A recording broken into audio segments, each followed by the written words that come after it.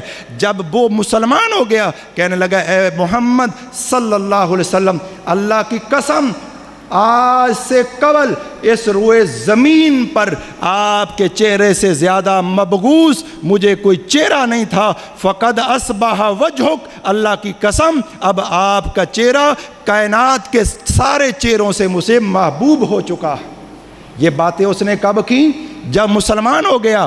پہلے تو وہ ڈر رہا تھا، اور اللہ کے نبی صلی اللہ علیہ وسلم کی حدیث آپ سن چکے ہیں، 1 مہینہ کی مسافت سے دشمن تھر تھر نبی سے کانپتا تھا۔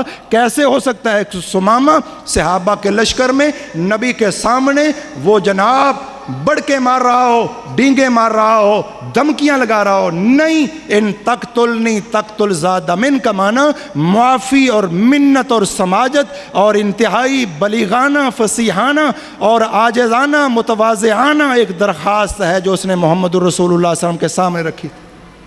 وہ سمجھدار شخص تھا۔ حضرات توجہ فرمائیے گا، حضرت سمامہ بن اسال رضی اللہ تعالیٰ عنہ نے فرمایا کہ اللہ کے رسول پہلے ایسے تھا، اب ایسے ہو گیا۔